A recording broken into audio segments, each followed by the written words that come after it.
Walker, What? what are you doing? I'm playing my Switch too. We're recording. Oh, are we starting? We started. I'm so sorry. Okay.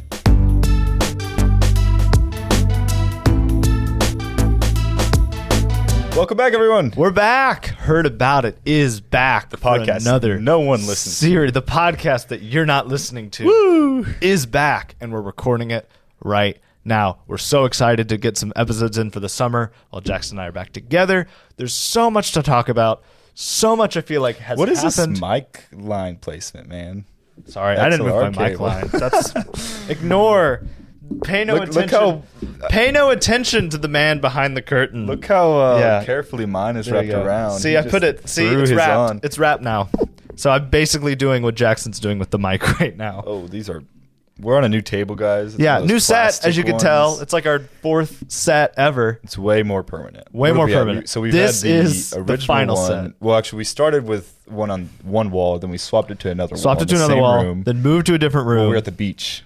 Did a beach room. Yeah. Did a beach Doesn't really episode. count though. And then we're in new room. New with a room. kind of 2.5 season, and now this we're is here for the third season. Third final Which room, is- hopefully. Hopefully, we'll see. But We'll see. we have a lot to talk about. But the thing we're most excited to talk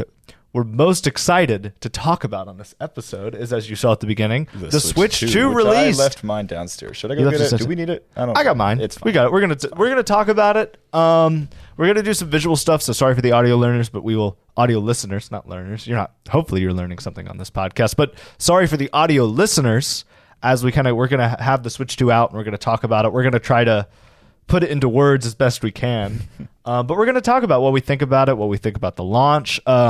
Jackson and I both actually picked ours up at a midnight launch at Best Buy. Had a lot of fun doing that. That was great. Great people were next to us in the line just talking about it. We were very excited. We got ours. We booted mine up that night. I didn't get to play any of the games that night because I was tired and I had work in the morning. But I really hope this is recording. If it sounds bad, that means the audio didn't work properly and that you're just listening from the camera microphone. yeah, I hope these are on, but they should be on. Everything All right. should be fine. We kind of threw this setup together Yeah. like really quickly. But should I bring it out? Yeah. Should I bring out the... All right. Video people. Y'all seen it. I mean, y'all have seen it. I'm assuming those who listen to the podcast. This is it. Switch This 2. is my Switch 2 right here. As you can see, we got two Joy-Cons, naturally. Hence the name, Switch 2. I think that's why they titled it. I think so. If they gave us two Joy-Cons Last this time. they only gave us one. Because they only We gave us were one last biased. time. Two USB ports. Again, two. The game card. An interesting thing about the game card that's different. Not The game card two slot. Game card slots. There's not two game card slots. There's only one still. But in the original one, you just kind of popped it open. This one, you lift it up Kind of slide before it. you can pop it open. Which is interesting because like the first one didn't seem to have any problems with it. No, I just wonder if this is more secure. It might just be more Clearly, it just makes it more secure. Joy-Cons are the big difference on this. Obviously, this is a bigger screen. We haven't had any drift problems yet. no drift as far problems as I with can Joy-Cons. tell, I don't think there's been any drift Yeah. problems online. They just pop on, right off. They're super chill to use. They feel great. The sound is like Yeah. Do a little sound for Oh, yeah. the microphone, like pop it off. Very So nice. it just okay. If there's one word I would give to the Switch 2, and Jackson, you probably agree with me, sleek, yes, right? I think that is the one word I'd use. They for had this. to. You know, you had the Steam Deck competing now. You had ROG Ally. You had the Legion Go S. Yeah. You had all these other handheld PC devices, which the Switch 2 is basically just a PC handheld at this Yes, point. and it's that just interesting. runs Nintendo games. you It know? looks a lot like a Steam Deck. It Like when looks you a look lot. at it, looks like a Very a similar. Nintendo's take on what the Steam Deck was. I think one of the biggest and honestly one of my favorite changes they've made, and a lot of people talking about it, is the kickstand. Kickstand's Is so nice. not only is it a lot more secure because it goes across the whole console as opposed to one little flimsy kick up. It's adjustable, so there's basically infinite settings to how you can position it, which is nice for it's very versatile when you want it on that tabletop mode. So I can have it facing all the way up to me. If it's like below, if it's right in front of me, I can have it pretty level. But essentially, I'm more interested in playing this tabletop than I was on the Switch 1. 100%. Tabletop was easily my least used mode. If that lingo, there's handheld, console mode, tabletop mode, which was basically handheld mode, but you take the controllers off and the screen is laying up. But because of the poor kickstand, I felt like I didn't use it that much. I remember on the last one, because you didn't get a Switch 1 until like a few months like down 2019, the line. I think. Yeah, And it was a while. My family had already had one. Within the first month of having it, Walker was over here and he was messing around with the kickstand and he popped it off on accident. That was the first time it ever happened to my Switch. I got my heart dropped. But it reattaches. It did reattaches pretty, because I think that's happened to mine. But this one, I hope it doesn't pop off. This one looks a lot more like if it's popping off for good. Yeah. But it looks. I mean, I think you'd have to be. Yeah. I mean, they try to idiot-proof these things, obviously, but I'm sure there's still a big enough idiot out there. And I just want to say, I brought my original Switch 1, and I just want to compare them. And if you have a Switch 2, do this, because this is what I did. I got my Switch 2. I took it on a trip with me. I had it for about a week playing it. You go back. This is what happened to me. And hold the Switch 1 back in your hands. I mean, it just feels, and you can see that on the camera. I mean, just night and day. It's tiny. It's tinier. I mean, that's obviously the big thing, but it just feels much more like a toy when you're holding it. 100%. The Joy-Cons feel, it just feels like a cheaper item, which it is. I mean, it's a $300 item compared to a $450 item. I was messing with my sister's Switch because she had some problems with it or something. Yeah. And I like to play with the new Joy-Cons now where I just click the button, they just kind of pop off a little bit, and then I put them back on. And I went to do that on hers, and I grabbed it, I tried to pull it, I was like, what in the world? And I was like, oh, yeah, you have to slide it up. Now, I will say, I think the one big miss of the Switch 2 is while the magnets are better, the logo of the Switch 2 having the Joy-Cons go in, like when they do the logo reveal on videos, is not as cool as what they did with the Switch 1. They had a cool marketing thing of the Joy-Cons sliding into each other. It doesn't really work with this one. And they didn't, because they showcased it, the very first time they showcased the Switch 2 with the what people call the Nintendo ASMR video, they had the big claps when it landed in, and they didn't do that for the new branding. You know, they still have that snap noise. People were kind of upset. And I'm showing people right now, he has one setting on the kickstand. I can move this any setting I want. But you can tell, I mean, this is clearly just a nicer piece of hardware right here, and it's a great piece of hardware. But I will be the first to admit, Jackson, and I'm going to talk about this, I regret, I think, getting this at launch. Really? I regret getting the Switch 2 at launch. Not that I regret getting it. This is going to be a great investment for me, I think. By next year, I think I'm going to really enjoy having this console. Interesting. But right now, I feel like, and I just have a problem with the launch. And it's not necessarily a Nintendo problem. It's a me problem. This console right here is a great investment, I think, right now for people that do not own a next-gen console. If you do not own a new Xbox, if you do not own a PS5, this is a great console. Because one thing that you do have to applaud Nintendo for, and we didn't get a chance to talk about this because the Switch 2 Direct was a while ago while we were still off, is the third-party support. The third-party support they have on this console is insane. And actually, I just saw like 2 hours ago before we recorded this, the new James Bond game, 007, is coming to this the Switch 2. Like, they're getting the big third-party titles on there.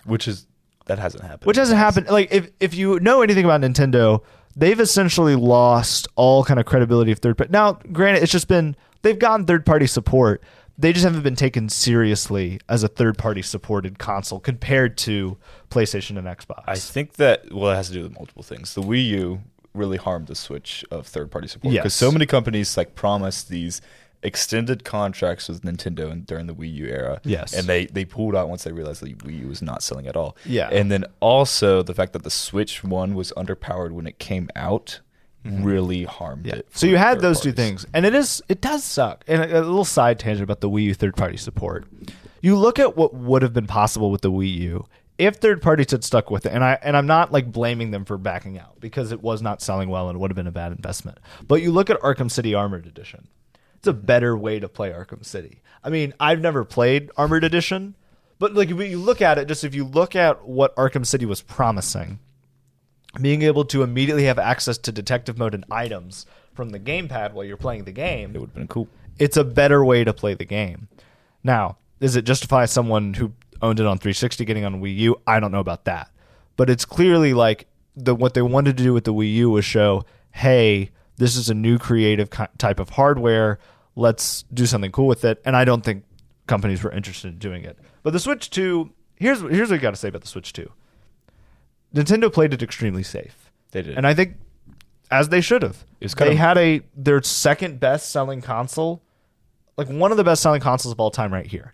This little, flimsy, decently, not the greatest console ever made. No. Objectively. It was a great console. Great console, but in terms of tech and specs, it's this thing. This thing right here is one of the best-selling consoles ever made. That's just a fact. Nintendo, it's a classic, if it ain't broke, don't fix it. They just took everything that was wrong with it, which was... And fix it. There was a lot of things. And they just improved upon the formula, which there's nothing wrong with that. I think people were expecting more, but I think all of us were expecting they're probably just going to do a Switch 2. The reason back to my whole point, and this has been very roundabout, but back to my whole point about this not being this not being worth my investment now. There's just no first party game launch titles right now.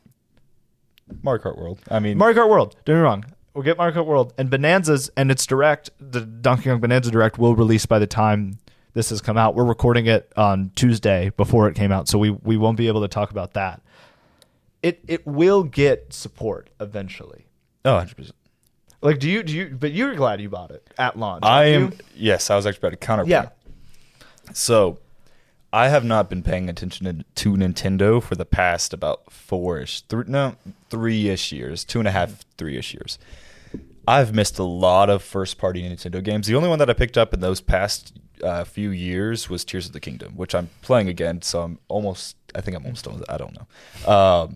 So I've missed a lot of first-party titles that I'm now able to go back, get for cheaper, and play on my Switch 2. You already let me borrow Metroid Dread. Yes. I beat that thing super fast. It was a lot of fun. I'm starting on...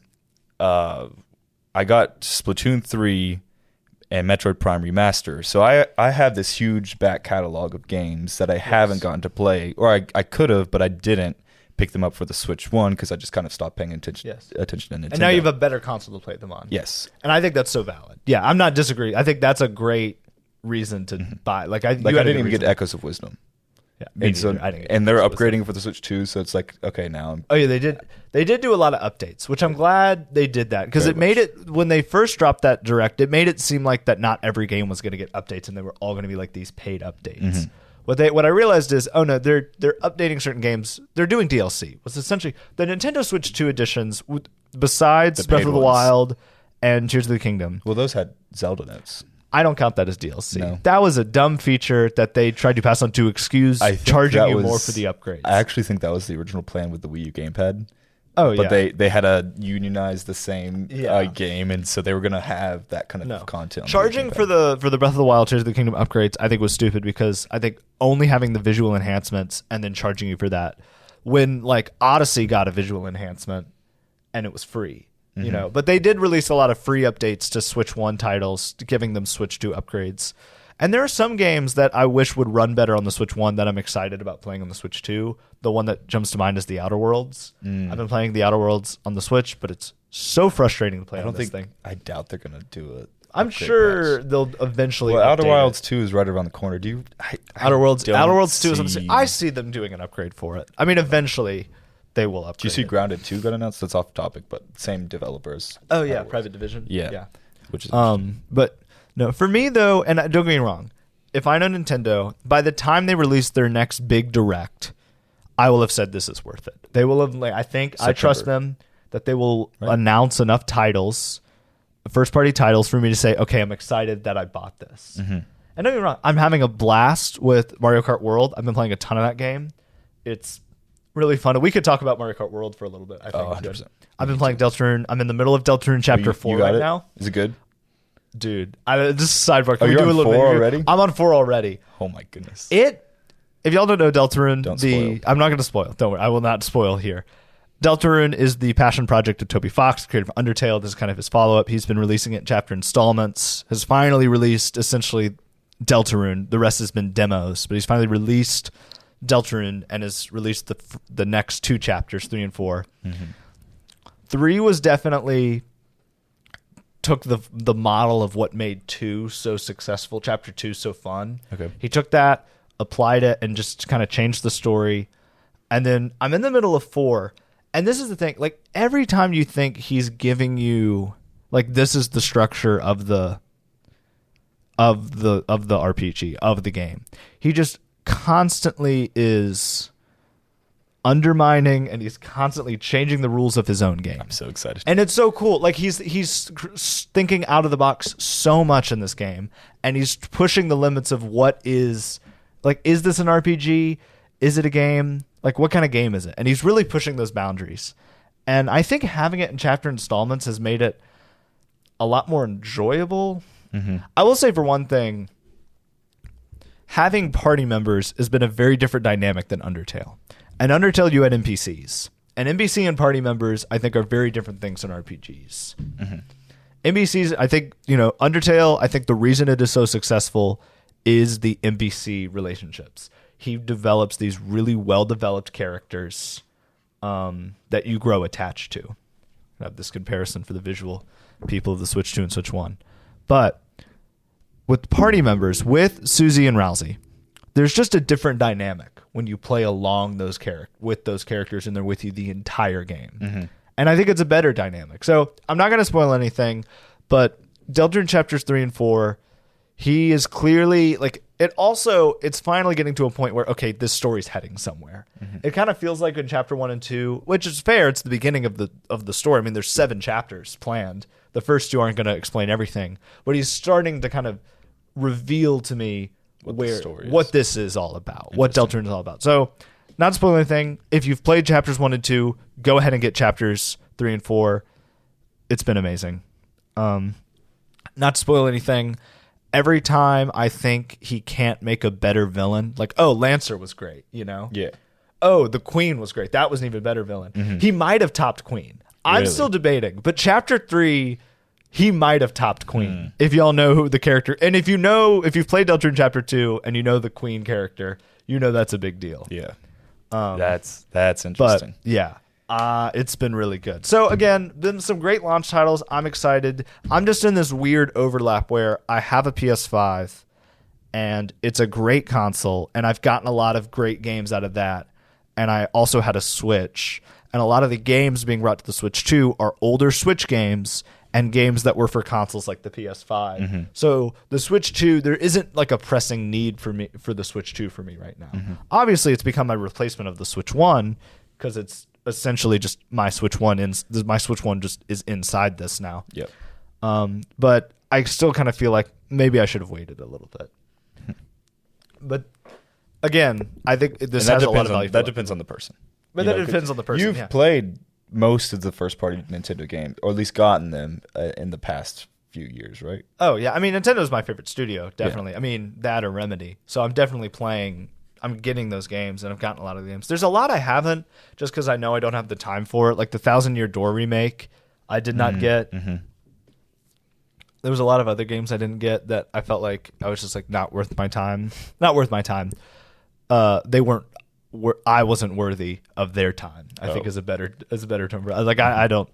Y'all don't need to be playing these games. I didn't even notice. But so you see how much more reflective and white this screen looks on the Switch 1 versus the Switch 2? Yes. Like you can visibly see the outline, whereas this you can barely tell the difference between the bezels and the screen. Oh yeah. So this is the darkest the blacks can get on this screen versus that's the darkest the blacks. Impressive. So yeah. Better screen, just better console. But we did mention this briefly, but I do want to talk about the big launch title they had for the Switch 2 is Mario Kart World. It's a great game. How do you feel? So you like it. You've decided you like it. Great game. I like it. I do not think it is an $80 game. You don't think it's worth $80? No. I agree with that. The $80, and how do we feel about, because other companies are following suit. Outer Worlds 2 is going to be $80. Mario Kart World, phenomenal. A lot of fun, especially. Have you tried the open world aspect of it? Oh yeah, it's so cool. I didn't think the P switch missions and the medallions and the question mark panels would be worth the time to just roam around. Yeah, but those have actually brought out a lot of fun experiences. I was in Boo Cinema, just roaming around, and I found these P blocks or P switches, and it let me race. Do you remember they're from the SNES, but they were predominantly like known in the Wii of the SNES like Ghost Tracks? I think so, yeah, like Ghost Drivers Valley or something like that. it just made you jump into a race and race those tracks, because there's remakes of those outside of Boost Cinema that aren't like official tracks, but so you can play them. I went on one of those. There's like a mini version of a classic SNES. I forget which one it was, but yeah, like I hit a P block and it says like win this race. It's like a tribute. This is awesome. There's also a workaround to do split screen open world. If you go into a wireless lobby and just never have anybody join your wireless lobby, and you hit 2 players before, you can race and just like drive around open world with a second player on the split screen, which is cool. The Knockout Tour mode, far better than Grand Prix in my opinion. This Mario Kart World was built for Knockout Tour mode. Yes. I think. Like Grand Prix, I think they had to keep in there because that's Grand Prix is actually lacking something in my opinion. Well, it's a great mode. Don't get me wrong. The fact, so you have Knockout Tour. If you don't know what that is, basically you can. There's like all the courses are connected on this world. It's hence the name Mario Kart World, and you get to race through all like 6 or 7 courses straight through, and you have to stay Knockout Tour. You have to stay above a certain placement all the way up till first to the very end. Grand Prix, they could have done something similar, and you already have the thing where you race to the next track, right? But they only give you 1 lap when you get there, which they should at least have an option to turn on 3 laps once you get there. Yes. I think that's what is lacking the most. And I think the other thing that I think Knockout Tour beats Grand Prix in is that when you come up with this premise of every course is on a physical map, and the idea is that you drive from place to place, there's that promise of seamlessness that Knockout Tour offers. You never go into, like, you start a Knockout Tour and you're in that game for the whole time. There's no loading screen. You load in, you go from course to course, and you get the results. Grand Prix, you go in and out of the game despite you driving there. What Grand Prix needed to be is when you finish a course, it shows you the results, you're driving, it recenters, and as it's showing you the results, everyone's getting back in their places, and then you hit next race, and then it immediately spits you out back onto the road. It's very like in and out, and there's a little bit of jank to it. It's just a little bit of jank, Grand Prix right now. And I think if they would just give you the option of doing a traditional Grand Prix of 3 laps on this track, 3 laps on this track, it would be fine. Also, where is 200cc? Yeah. These courses are huge, and they are designed for these high speeds. I played 50. It is unplayable. 50 should not be an option in this game. 100 should be the minimum, or you should turn the speed of 100 down to 50 and just make it that from the base up. I also think it's also, because of the 24-player kind of Mario Kart World, you can gain and lose places like that in this game. I mean, I was literally not in that game. I was like 80% of the way done with like a third, with like lap 3 at second place. I was like, okay, great, second place, I haven't got there.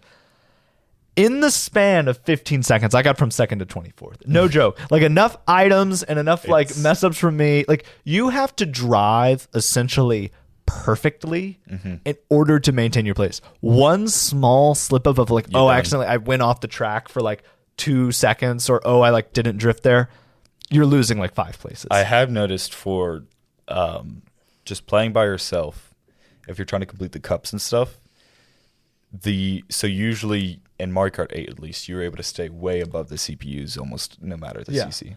This one, they've really put on a huge bell curve of like, there's going to be these really bad ones and medium ones, but there's like a top 3 or 4 that will stay above you unless you do when you're doing one player stuff. There are like CPUs that seem unbeatable when you're starting this game. You're like, how am I supposed to get them? And like, there's one of them that'll be doing what you did in 8, where you're just like miles ahead of the rest of the crowd. And it's just like, so I guess I'm not winning this cup. I love that. It's cool. Like, it makes it more challenging. It's a lot more hard. And I think maybe what Nintendo is doing is, hey, we've made people play Mario Kart 8 for so long. They got to be good at this now at this point. You know, it's like, you should be good at Mario Kart at this now. And I do want to bring Mario Kart World in comparison to Mario Kart 8, because they're very different games. And Mario Kart World is definitely doing something very different with the Mario Kart series. And I love that.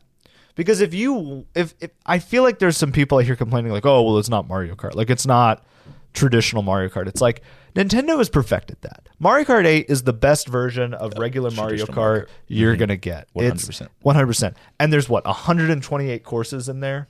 Something like that. It's an insane amount with the booster courses. Which they are a little less quality, but... They're a little less quality. But my point is, if you want regular Mario Kart, Mario Kart 8 Deluxe is always there for you, and there's like no end to the amount of carts and bikes you can make, the amount of characters you can play, the amount of courses you can play. Like, there's a lot there to like. World is something different, and it brings it to the table, and it's great because it doesn't devalue 8 Deluxe. I can return to 8 Deluxe, and it plays differently. And I feel like all the Mario Kart games have this. Every Mario Kart game controls and feels just a little different, that they bring something different to the table. Like, I love playing Mario Kart 64 because I love how it controls. Like, it's a different way it controls from the other games. It feels very different. But it feels very different, even though it's a little more bare bones compared to the other ones. I will say, not to get into just spoilers of Mario Kart World, have you gotten to Rainbow Road yet? Yes. So, best Rainbow Road. Okay, in agreement. I said this to someone, they're like, nah. I'm like, what do you mean? Dude, it is, I think, the best Rainbow Road I've played. Also, Bowser's Castle. Bowser's Castle. Also the best Bowser's and Castle. And the DK and the new course. And I think it's my favorite course in the whole one is the Donkey Kong one with the robot. That's really good. Really creative. I really like Wario Shipyard. I don't think I've played that one yet. If I have. The atmosphere, you had to have played it if you got Rainbow Road. Okay, is it in that? Is it special? It's one of the Grand Prix. Special pre. Okay. Or no, I'm saying like you know how like you had to beat all the Grand Prix. Yeah. So you had it's the atmosphere in that one. Every time you race on it, it's like thundering and stuff. Oh, and, like, yeah. I think I have played it. Yeah, it's so but good. The Rainbow Road they've done for Mario Kart World, I mean, it's just like the platonic form of Rainbow Roads. Also, where's the free roam for Rainbow Road? That's something I also was thinking about. I was like it's kind of, you unlocked it. You should be able to do. I should be able to access it if I want. You should be able to go. I will say, I think it's because at that point you'd just be driving it. What they also need is a mode where I can select any course I want and just play the 3 laps. Like, do a versus. Like, there's a versus mode. Is there a versus mode where that's just it? Okay. Yeah, pretty much. That's not battle though. That's versus. There's versus. Okay, perfect. Yeah. All right, never mind then. Complaint withdrawn. There you go. All right, but I think Mario Kart World is a great launch title. But again, you said it's not worth $80. No, it is. It was worth $50 for me. Like, I got it for 50, which I got think the physical one because that's the only Switch 2 I could get my hands on. I know there's lots out there, but that's the pre-order I got, and I kept the pre-order. I don't think it was worth $80. I think 70 at the most. Even I think 60 is what it should be. Here's my problem with the $80 price tag. Is now everyone's following suit. So many. But here's my problem. Nintendo might be the only company that can get away with an $80 price tag. I think they're the only one that you can make even the smallest case for $80 games because their games are really good. And the $80 case for Mario Kart World, I don't agree with it, but it's understandable. Mario Kart is their most popular franchise. Mm-hmm. They know it's their seller, so they're gonna charge as much as they want for it. I think the next Nintendo game we'll see at $80 is their next 3D Zelda. Their next big budget 3D Zelda is probably going to be their next $80 game. But I think the rest are going to Mario. I think they're going to keep. Given that Bonanza is at 70, I think the next 3D Mario is going to be 70. Is a fear tactic, or not a fear tactic, is them being fearful because it's an IP they haven't messed with in a long time. Okay, so you think maybe like. You think the franchises they're confident in are going to be at 80, 100%. And 70 is the new baseline. I keep saying 100%, but yes. Okay. But here's my problem. Like, Outer Worlds 2, I don't think it's ever going to be worth $80. No. Outer Worlds 1 Did you see Splitgate was charged at $80 for a little bit? Like, before it's actually released. They've dropped it to $40, and they said it was a mistake and an accident. But I think they were intentionally trying to charge $80 thinking they could get away with. Yeah. Also, Splitgate 2 is... The first one was free... Yeah, and they're charging $40 for the new one. Mm-hmm. Well, there's a battle royale mode, but even still, $40 for a battle royale. Here's my problem. What sucks is there are AAA games out there that I think are worth more than $60. I think that are worth the value of more than $60. I would have paid a lot of money for Alan Wake 2. Jackson knows this. I probably would have paid $80 for Alan Wake 2. $120, you know, what they're talking about for GTA 6. Which is insane. I know not GTA games, AAA games coming out that weren't worth $60 when that was the baseline, let alone $80 now. So it's just annoying that Nintendo is doing this because they can get away with it because they have a system where they bleed their consumers. It's an abusive relationship that Nintendo fans are in Nintendo, and they take advantage of it. Other companies don't have that luxury. It is a competitive world out there of the AAA third-party studios with Xbox and PS5, especially now that the console wars are kind of over. Nintendo's playing their own game and could do whatever they want. But I think the rest of the industry is going to hurt from the $80 price tag. Nintendo not as much, but I think the rest of the industry. The next Assassin's Creed, Madden, college football, soccer, whatever. I think those are all going to be 70. I don't think they're going to be 80, but I think they're going to be 80. I think they're going to be 70 at least. I think Ubisoft games from now on are going to be $80. But like, here's my question. They're not going to sell. And not to get all like conspiracy theory on you, but do you? I mean, are they having a meeting about this? You think they're all like the executives are all, and maybe not a meeting, but they all kind of have this understanding. Like, do you not think they're talking at the same shareholder meetings and they're all talking at the same events saying, hey, are we about to raise prices of games soon? And they're like, yeah. Nintendo opened the floodgates. Like, this is. But is it not like a like this is not my question. Is it that Nintendo announced $80 Mario Kart and Xbox 2 months before they were about to announce the price of Outer Worlds said, hey, maybe we can get away with $80? Or are they like a year ago deciding, hey, in 2025, are we all setting it to $80? Is that happening? $80 was decided after Mario Kart World. Okay, you don't think they're having some no meeting. way they were going to say Outer Worlds is going to be $80. Wasn't the first one like $30 when it came out? No, it was a $60. It was $60. I think it was a $60 AAA title. The Switch version I had probably Grounded was $30, and that's the same developer. Yeah, that's So- true. Man, No, if it's a Grounded lot. 2 comes out and that's $80 as well. No, it's just it's crazy.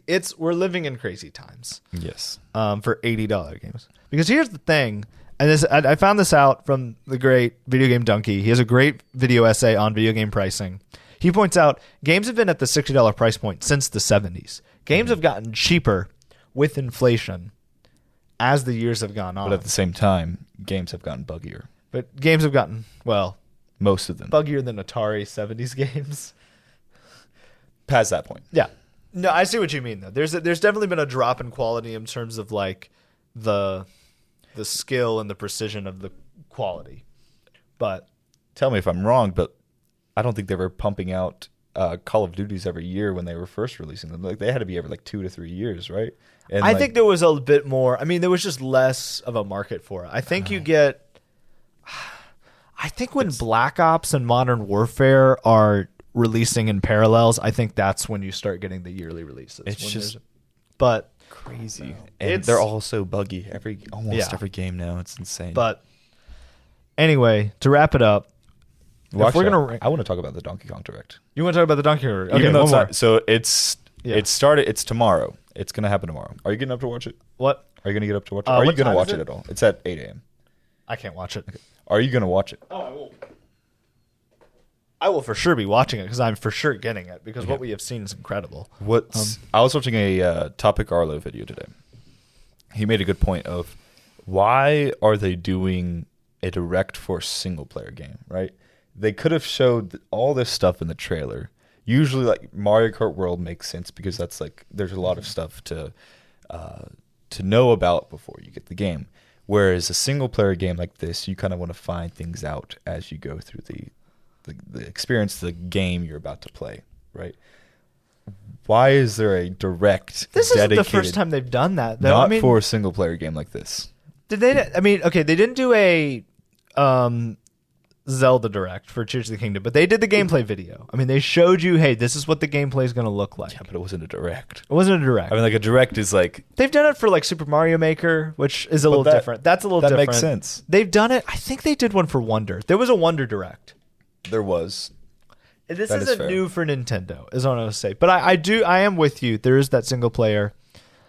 I just feel like there's a level of transparency where it's you want to know going in. I feel like there's a level of I want to know what is this game?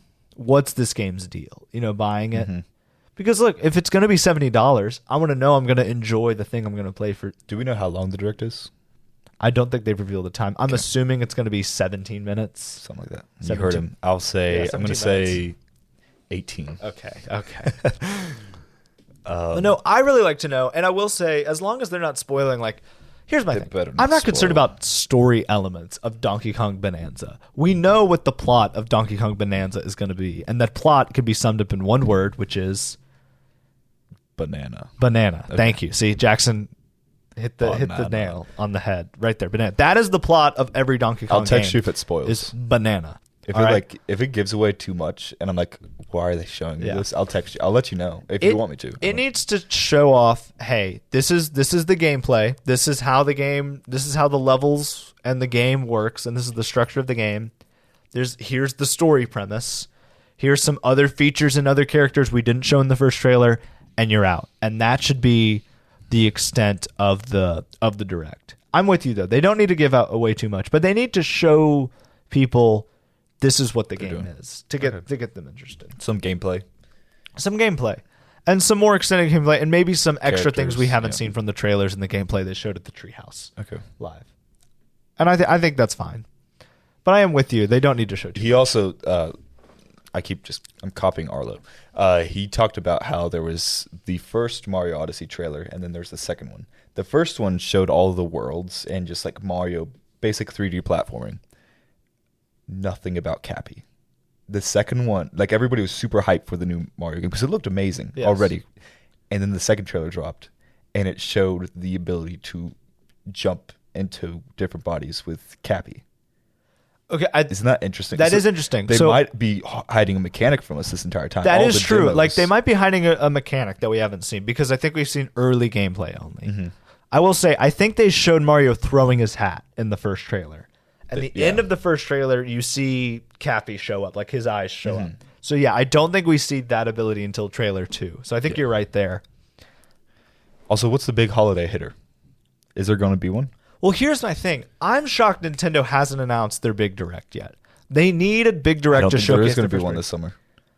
If not this summer, they need one by September. One. They'll have a September direct as they always Their do. September direct, I think, is going to show their big holiday hitter. I think Really? that's That quickly? yeah. I mean, they need to start putting first party titles up on this release Because roster. Metroid Prime 4 is coming up, but that's not a big one. You know, like people love their Metroid, What do you but that's mean? a No, very that's a big one. That's a very select group of people who actually. I play don't know, Metroid man. I Prime. think you're underestimating. Well, the that's Metroid that's fan not a base. console seller. That's people who have been Nintendo fans for a long time and already have the console. They're going to buy that game. But they don't need like Metroid Prime 4 was never meant. Mario Kart was always meant to be the console seller. yeah, So That Mario is- Prime 4 is so a good it could holiday just be release. Mario Kart World and be like, hey, here's more Mario Kart World bundles. We're just No. going to keep pumping these because they said all the way till fall. Yeah, that's true. They're making those. I think they'll announce a big title though for the winter, for the holiday release. Mm-hmm. But well, that was a lot of Switch 2 talk. Yes. We're gonna switch gears. You didn't come up with. You didn't. Have I time to come up forgot with to the clue. write down the I'm just stuff, gonna do so the we'll clue just do game yours. just for Jackson here. So I've done my clue. If y'all don't If you don't know know, what the clue game is, I'll explain it. So he's going to give me 3 things, but one at a time. If I can guess, usually it's a competition, but I forgot to write mine Yes. down. I've been busy today. Usually it's a competition to see who can guess it in the least amount of clues possible, and it can be a character, it can be whatever, really. Usually it's a character. all right, and I have to guess what clue I think he can get it at. He can either guess on the first clue or move on to the next clue. So he's trying to guess it in as few clues as possible. I'm trying to guess what clue he can get it at. All right, Jackson, I'm going to trust you here. I think you can get it in one. In the I trust first you. one? It's Wow. it's pretty easy. It's Okay. a pretty easier one. Okay. You're going to get it in the first clue. I know that. All right. Okay. This aptly titled electronic from 2001 looked and was used very differently from its competitors. From 2001. This aptly titled electronic from 2001 looked and was used very differently from its competitors.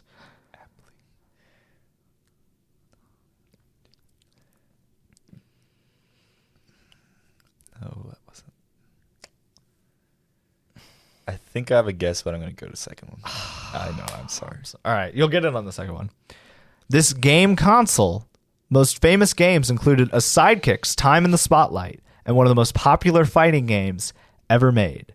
It's not at all what I thought This it was. game console's most famous games included a Sidekick's Time in the Spotlight and one of the most popular fighting games ever made. What was the first one again? This aptly titled electronic from 2001 looked and was used very differently from its competitors. And the second clue, this game console's most famous games included a Sidekick's Time in the Spotlight and one of the most popular fighting games ever made. I've never heard of any of those games. Well, they're not. I mean, Oh, those are descriptions of the games. those are description. Okay. Yeah. I understood the third one was a description, but Don't tell me you got to move on to the third clue, man. I told them you would get it in one. 2001 console. What came out in 2001? The Xbox came out. The GameCube came out. And it's a console. Oh. Did the Dreamcast come out then? Was it the Dreamcast?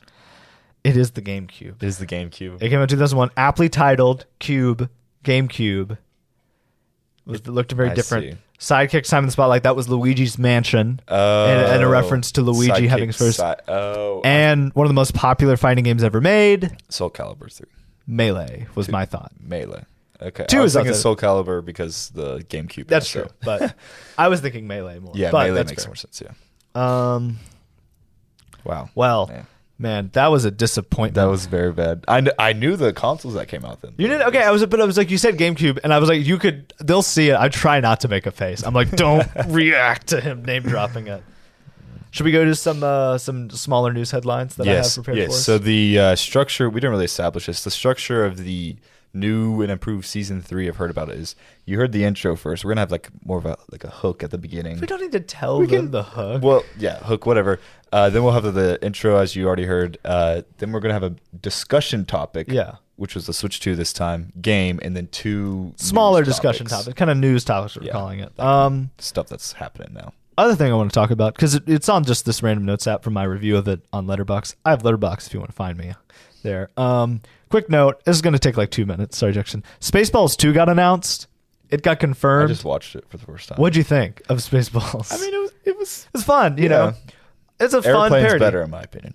Airplane's better? Yes. I mean, it's a better comedy. Yeah, Spaceballs 2 is more dumb. But Spaceballs 2 got announced. Josh Gad's writing, directing it. Rick Moranis is coming out of retirement to play Dark Helmet. Years old. Mel Brooks, who's 98, is playing Mel Joker. Brooks is 98. And then Rick Moranis, who plays Dark Helmet, who famously went into retirement in like the late 90s, early 2000s, is coming out to return. And then Lewis Pullman, who plays Lone Star, the main character, his son, Bill Pullman, who y'all know as Bob from Thunderbolts, probably, I still haven't.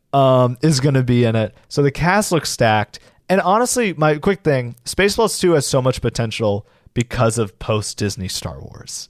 Like, if it is just a dig and just them kind of making fun of Disney Star Wars, I will love it. Like, sequel era Star Wars. The Schwartz Awakens in 2027 is how they're marketing it. That's good.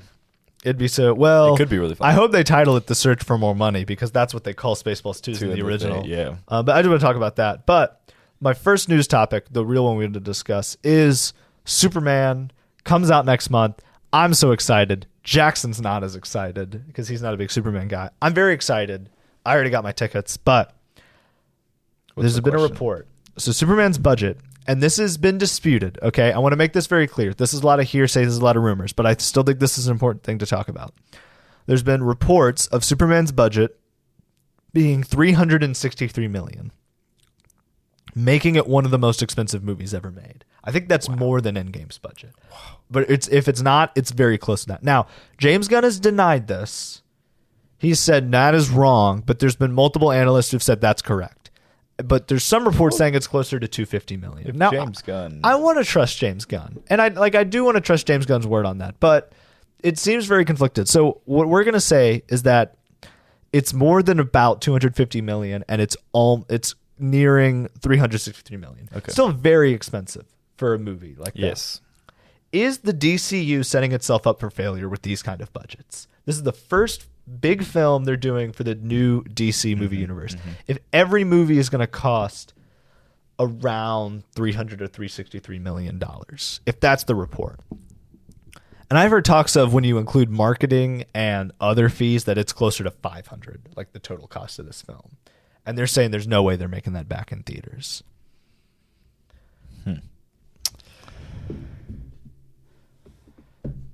Every film's got to be that. You're setting a standard. To be? That's interesting.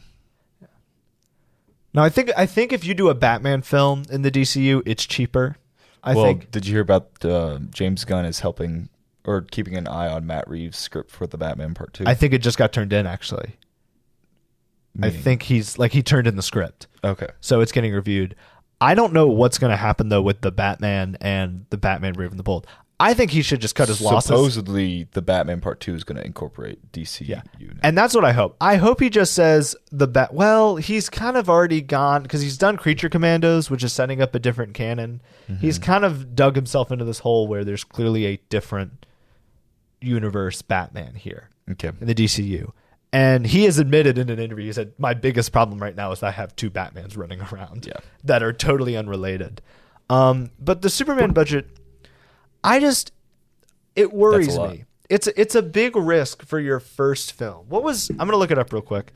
What was Iron Man's, the budget of the original Iron Man film? I don't know. But that was like the problem with the Justice League that came out.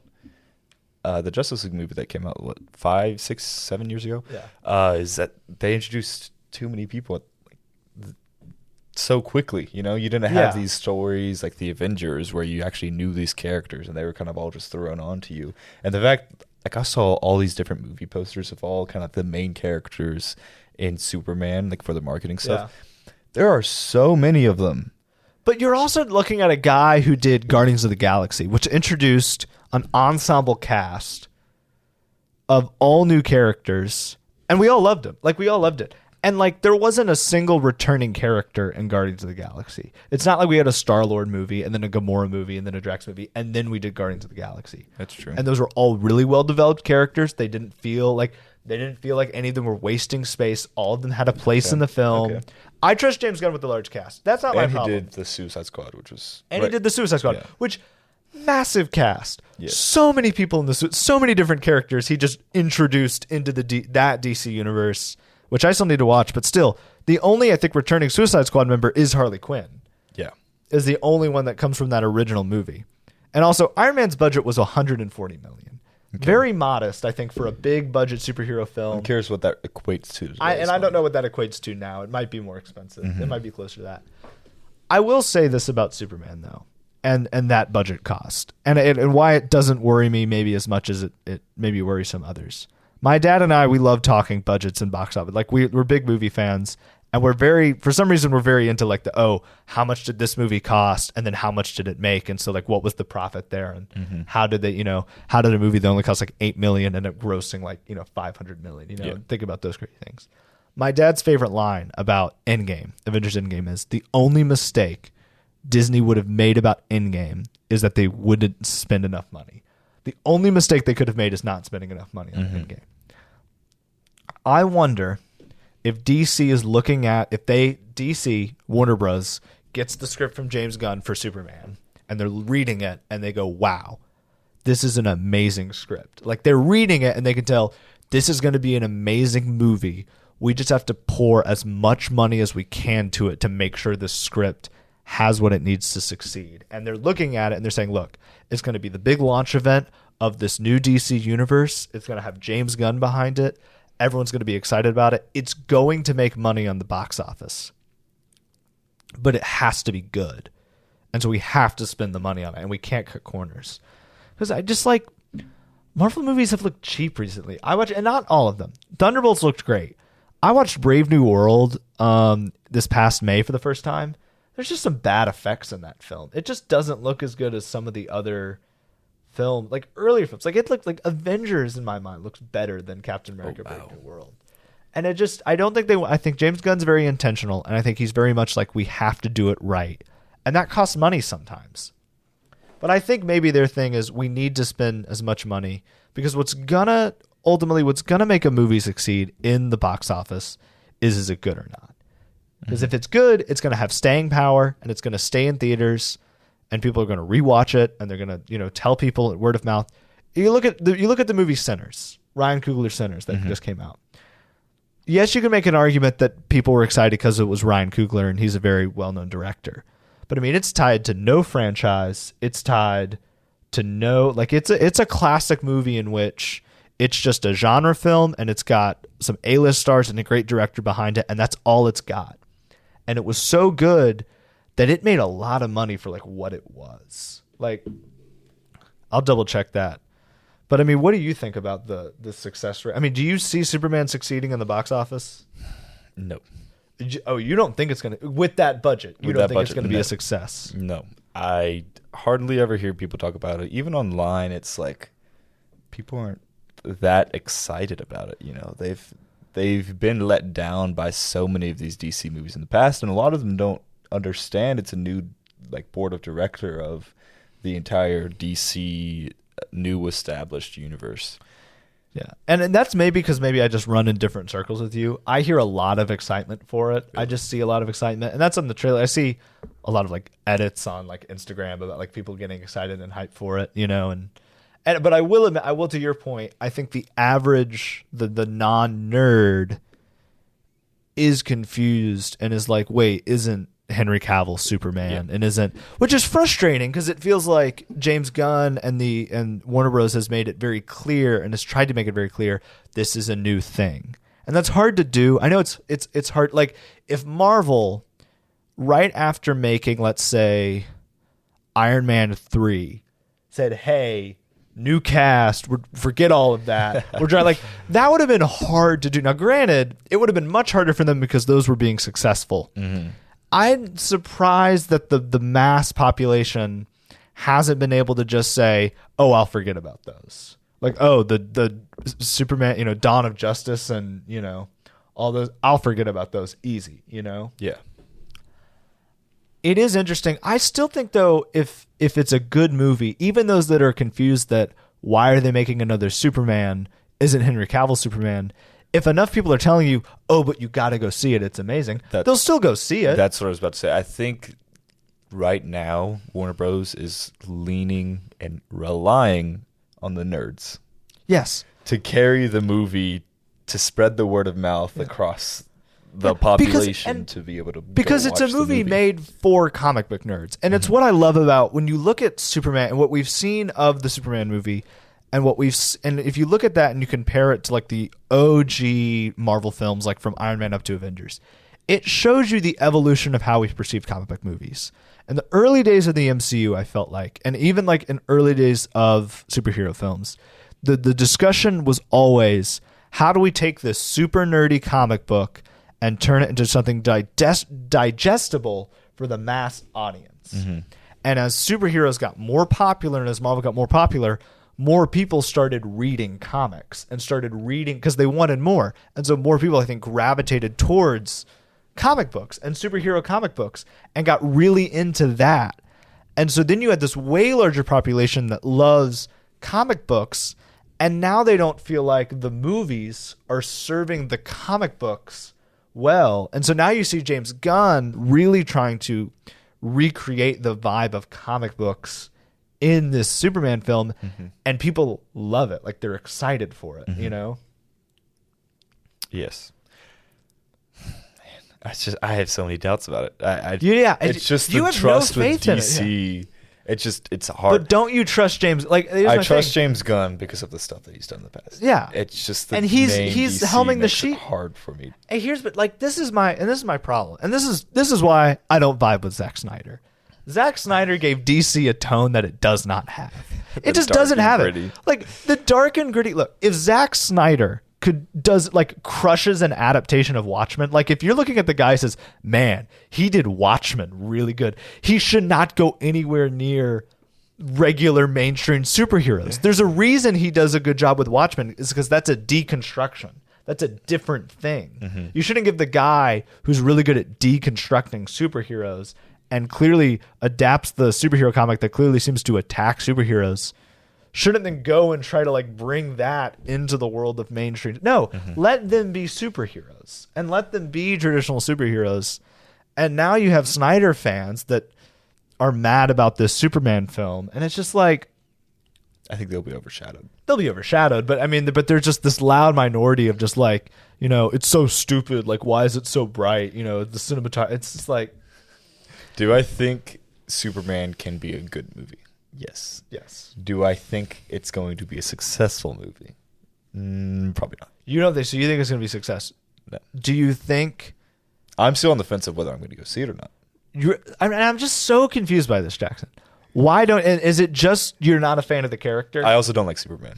Now, do you not like Superman, or do you not like Zack Snyder's Superman? I don't like Superman. I've seen some of the originals. Like you've seen the original older Superman ones. movie, which I actually rewatched recently and loved it. You just don't like him as a character. No, he's just too powerful in my opinion. Just too powerful. There's not enough depth behind him. I mean, and some of the clips that I saw in the trailer made it seem like maybe James Gunn has found a better way to explore the side of Clark Kent, which can be good, which can make it a good movie. I just don't think Superman is. I really don't think it's the pick to do your first movie of. I don't think he should just be a part of the DC cinematic universe. Like at all. That's such a hot take. You understand. you understand what you're saying is that the biggest character in what you just told me. I'm just going to retranslate, and these aren't your words exactly, but I'm translating, and it's a pretty direct translation. You just told me out of the three biggest flagship characters of the DC comics, Superman, Wonder Woman, Batman, the most popular and most famous. No, he's not of all those three. Okay, Batman's more popular, popular. but the most famous of all three of those, we should just remove from the equation entirely. I don't think he's just not a good character. He isn't. But this is my point: is that I think what you're looking at is a more modern interpretation of Superman. Maybe that we've so. gotten over Maybe the years. I'm blinded. Like you're looking at Snyder's Superman, which I think is a bad character. I think Zack Snyder's take on Superman is a bad character. No, and no offense, I am going to rewatch Man of Steel eventually before I rewatch Superman. Like James Gunn clearly has this understanding of who's Superman. And here's the problem. There's this idea that Superman isn't Clark. And I think that's the big misunderstanding here. Mm-hmm. You view Superman as Superman, right? Mm-hmm. You don't really view him as Clark Kent. No. You see, but he is Clark. Like again, he was raised in a small Midwestern town by humans. He is essentially a human person. Mm-hmm. And there is that thing of he's different and that makes it hard for him and he's a little awkward. I don't know. I just feel like James Gunn has such an understanding of the character that he's actually going to make him an interesting character. I mean, there's that great... Did you watch any of the newest trailers? No. So there's this moment where Lois Lane is interviewing Clark as Superman. He lets her interview him. And she's asking him, how do you feel? You entered a country illegally to, fight this war. And he's just well, I stopped a war. And it's you didn't consult the president. You didn't consult these government. You entered a country illegally. And he just yells at her in the middle of the interview, people are going to die. And that's Superman there. He doesn't care. He's always going to do what he thinks is the right thing. And what I should say, he always does the right thing. Mm-hmm. He's a morally good character with few flaws. And maybe you find that uninteresting and maybe you find that dumb and you're like, oh, but I want, Captain Marvel ruined that for me. Yeah. Because Captain Marvel had nothing wrong with her. She had no flaws. But what Superman's thing is, he's so powerful. He has no flaws. But it's this human connection that he struggles with, I think is the whole thing. Interesting. I mean, it could be a good movie. Don't get me wrong. Yeah. That's what I said. I think you're going to watch it. I think you're going to come around. I think you said it here. Jackson's going to be a Superman convert on this. It's interesting, though. What's the day it comes out? July 11th. July 11th. Because we didn't talk about it at all. We knew the trailer had not dropped. Mm. The trailer has dropped, all this stuff. Maybe we did. Well, it's funny. The Christmas first episode we've talked about, I think in our very first Heard About episode, we were talking about the new DCU, James Gunn's DCU. We were. Wow. We were talking because the Flash 3 years ago? Because the Flash had just dropped one of the last Goodness DC EU movies, and we were talking about is that transition going to be rocky given the Flash's disappointment. But it's crazy to think, Heard About It is as old as the DCU announcements almost, and so now we're seeing finally the first real fruits. Yes, Creature Commandos came out, but we're seeing the first fruits of that. Just like the DCU, we've seen no growth. And we've seen no growth. But who knows? Maybe if Superman does really well, Heard About It can also grow. Yeah, maybe so. Yeah. Maybe our success relies on Superman. Yes. And so that's why you got to hope. That's what this podcast is and about. this is why I think Superman's going to be... And another thing, I think, not to get all doom and gloom, it's Superman, I think that movie, and this is going to sound like you're crazy, Walker, I think this movie, unironically, could bring this country together. Oh, wow. I think it is because he's truly a moral character, and it is a character, and it seems like such a movie about positivity and about kind of the human spirit and the perseverance of human spirit. Not in like it's going to solve all our problems. I think it's just going to bring people a little bit together, and I think that's what you want out of a movie. It's a communal experience. I saw a meme, and it was an account like posted a photo of the new suit, and he said, "See, it doesn't even look like an S." And the comment replied, "No, it's not." And then it like went ... and said, "Oh, it's a Lex Luthor account." That. Yeah, but no, I think it's a positive film. It's clearly about hope, and it's about it's on a suit. Human, hope. That's like I think what the S stands for. It's not. Yeah. I don't understand Kryptonian, so that doesn't make any sense to me. But all right. Well, we had another topic, but this episode has been running. We can do it. We'll do it one more. All right. We'll do rapid fire. Other topic, and again, we'll see who's. I'm glad though that Jackson and I have been disagreeing on this because one of us will be wrong and one of us will be right, and that makes our lives a lot more interesting. That is true. All right. Some of y'all probably don't know this because I had to like kind of dig deep for this, but it like took a while for this to come to my attention. But I forget what he texted me. Peacock, NBC is releasing on Peacock and in September, yes, an Office spinoff. There's been talk about it for a long time. Like, are they rebooting The Office? Are they going to do another season? What seems to have come into fruition of all of those talks of what are they going to do The Office is a spinoff called The Paper. Oh. The only returning character, from what I can see in the cast, is Oscar Martinez. He's the only returning character, and it is about a failing. I'll find like the tagline for it. Let's see if I can get. This is the premise of the show. This is the premise of the show on Wikipedia. Okay, in Toledo, Ohio, a documentary crew, and the whole point is that it's the same documentary crew that filmed The Office. Is the point.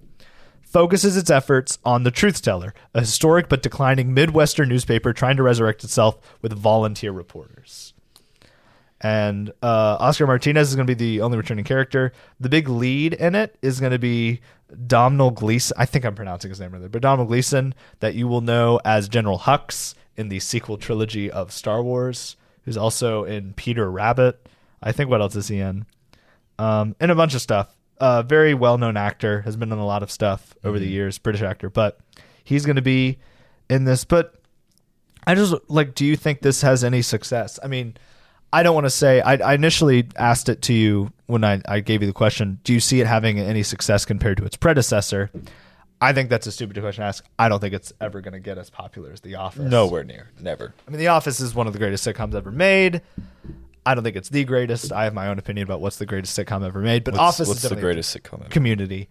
But I think The Office is up there, and just in terms of just pure, that's fun. The Office is actually as old as me. Wow, we're the same age. So we both shared our 20th anniversary this year. Do you think it's going to come out by the end of this year? What? Or is it still in the works? Yeah. Oh, it's at September, and it's releasing on Peacock. Oh wow. So it's like releasing on it's in a streaming. It's an official show. They've finished it. Like it is coming out. Wow. And it's a show that is going to exist. Peacock has a really hard time getting their name out there. Peacock, it's a weird stream. I don't know what it is. People are on it. It's so a many weird people are on streaming it, service. but for not their original shows. I mean, I watch it for like the Peacock originals. Like they do, and they try out so many different hats. Like. I think, and like you think about HBO, like they have so many good original shows on there, and Netflix has kind of figured out the original series formula really well. And Disney Plus has their thing going, and they're hit or miss, but there's something there. I just finished Andor, and like that's peak television right there. So there's something there. Peacock, I feel like hasn't really figured it all the way out. They're the newest one of like the top competitors. Yes, and maybe this is something that maybe this will be something that's interesting, and maybe. They're kind of like Prime Video. But Prime Video, I think, has great shows, too. They do. Like Invincible. I started Invincible. Invincible is great. And Legends of Vox Machina. And I think Outer Range is on there. And Rings of Power. But it's a lot less. People don't really like Rings of Power as much. So it's interesting. I get a lot of people who I'm in a lot of Tolkien fan circles, and it's a very divisive show. I have Tolkien fans who are just like, yeah, I enjoyed it. It's like fun fan fiction, and then there's a lot of people who are like, I cannot get over the it is not accurate. You got to treat it as fan fiction, and then is it not accurate at all? Oh, I mean, you look at like their timelines compared to what Tolkien had set out, and it's just off. But no, yeah, Peacock is a weird one with shows. It's so bizarre to me. So they're calling it a spinoff of The Office, and the only difference and the only similarity is that it's the same documentary crew, the crew that does not appear on screen in the show, except for one guy, except for one guy, the boom mic guy. We're not talking about boom mic guy right now. I don't want to talk about boom mic guy from The Office. And then the only returning cast member is Oscar. Which I don't know how they're going to write it, that he gets from Scranton to Toledo, Ohio. That'll be interesting. But maybe he is the accountant for them. Like, maybe he's their dying business. Well, that's what. Maybe they hire him to be his accountant. But I kept thinking he's not writing articles for them, right? I mean, he's an accountant, unless he's being a volunteer journalist for them. I think it's an interesting idea. Like, I think there's something there about. I think a workplace comedy centering around a newspaper is an interesting idea. I think. They're very hectic, chaotic centers. There's a bunch of reporters running around. I think there's potential in that in a way. A lot of workplace. I mean, there's always has to be a chaotic nature. Not always. There's always when you have a chaotic nature in a workplace comedy, you benefit from that. I think one thing that makes The Office and Parks and Rec so fascinating is that they take the most boring places you can think of: a Parks and Rec department and a small government and a paper company. Regional branch of a paper company, and they make that hilarious. Yeah. And I think there's something in that simple, and not that and I think maybe the premise and the job of a newspaper lends itself to, I mean, if it's a small newspaper in some small town, I mean, I think you can get some of that ridiculousness of the stories they're trying to report on. Oh, so there's that. So there's some potential there. But I will say, and this is what I've always felt about sitcoms, you can have a great premise, you can have a boring premise, you can have a terrible premise. I don't think the premise matters at the end of the day of your show. I really don't. I think when it comes down to it, people watch your show and your show gets popular and people like your show because you got good stars who are great actors and are very funny, and you have great writers and the writing is great. Because when do people always say sitcoms get really good? By season 2 or 3, right? Yeah. And that's when the actors really have an understanding of their characters. They've developed a rapport, and the writers have really figured out what this show's sense of humor is. The season ones are I've always found this. Sitcoms in season 1 always are relying heavily on their premise for their writing, and they're trying out a bunch of different hats. And then if they can get through those 2 or 3 seasons, Seinfeld's season 1 of The Office is tough. Perfect example. Seinfeld. You brought up Seinfeld. Yeah. Seinfeld's premise is it's a show about nothing. It's about this comedian living out his day where he doesn't have anything to do at night, so he just hangs out with his friends and gets ideas for bits throughout the day. And that's the premise of the show. And the early seasons are not great. But as the writing gets better, it's not about that anymore. It's about the characters. Yeah. And you could care less what the premise is. New Girl is like that. New Girl has this great Trojan horse of this premise of, this recently single girl moves in with 3 guys in LA in a loft. Like, that's a cool premise for a story. And I think that's a really interesting, and it gets you interested, like, what's that dynamic going to be like with her living with 3 guys? You could get rid of the main girl is Jess. You could get rid of Jess by season 3 and I'd still watch the show because the writing and the acting between the 3 male leads in that show is hysterical. Nick, Schmidt, and Winston are 3 of some of the funniest male leads in a sitcom you'll ever watch. And it's just them 3 bantering. And if that was the whole show, just them 3 living in a loft together, I'd watch it. If Jess wasn't in it, I'd watch it. So that's what I think. Like, can the paper be successful? Yes. It just needs to have great stars that know what they're doing, and they need to have writers that can quickly figure out how to make this funny. The fact that it's going to be marketed as a spinoff to The Office is going to make it actually a much harder show to sell than if it was a standalone thing, because there's this expectation set of this magnificent show that it's branching off of. And it's only going to get 1 season. Yeah. I'm telling you now, it's going to get 1 season. And I bet you they asked so many of like the more so side characters of The Office to like be in this show. Oscar was the only one that said yes. I bet you that's what's happening. No, it is so weird. Like, and I get why you want to call it like from the universe. What I think what they needed to do was they thought it's going to generate more buzz around it. If they just came up with the show NBC called The Paper and released it, no one cares. If you tie it to, hey, it's technically in the universe of The Office, people perk up because it's one of the greatest sitcoms ever made. That just makes it either really successful or a huge failure. Yeah. So either you're going to get this really great successful spinoff, or you're going to get this very because spinoffs are risky. Spinoffs are extremely. If you look at the history of sitcoms and spinoffs of sitcoms, they're very risky. Frasier was good. You can get Frasier, which I feel like doesn't even get considered to be a spinoff. Like Because it's so it's iconic. like its own show. It became such its own thing that I feel like people talk about Cheers and Frasier as almost two different things, even though Frasier is a character originally from Cheers. And then you get spinoffs like Joey, which I've heard is one of the worst spinoffs ever made. Is that a Yeah, Friend? it's a real thing. I've never heard of this. Yeah, and you've never heard of it. But they tried to do a Friends spinoff just about Joey, and it lasted one season, and it was awful. And look, so many sitcoms have come and gone, and sitcoms are risky, and they either land and they stick or they don't, and you get one season or you get 5 seasons. John Mulaney had a sitcom that lasted less than 1 season. Did you know that? Really? He had like a Seinfeld-style sitcom where it was that going to be makes about him sense. as a comedian. It was called Mulaney. Lasted less than a season. It was that bad. And sometimes it works and Just sometimes copying it the doesn't. formula, you know. Yeah, so Seinfeld. I don't know how to feel about The Paper. I really don't. I'm going to watch it when it comes out. I'm going to watch episode 1 and see how it is. Have you seen Abbott Elementary? Abbott Elementary is a great show. That's another great one where Some of it. I don't think it kind of gets a little bad towards. I've only seen like bits and pieces, and like some parts are like really funny. Yeah. Other parts I've seen are like it's about like a 50-50 shot. So I really it could end enjoy up something like that. Yeah, Because that's on Peacock as well, right? Yeah. Well, it's an ABC show, I believe. Okay. But no, Abbott Elementary is one of those great sitcoms where, yeah, it's a great mockumentary. I just honestly wish more sitcoms left the mockumentary Yeah. thing. Like, they don't need it. Like, Abbott Elementary, I kind of understand why they made it a mockumentary. I think it makes sense to say, oh, they're like trying to report on the condition of public schools, inner city public schools. So I think that has more reasoning for justification for mockumentaries. But there's so many out there. It's a tired formula.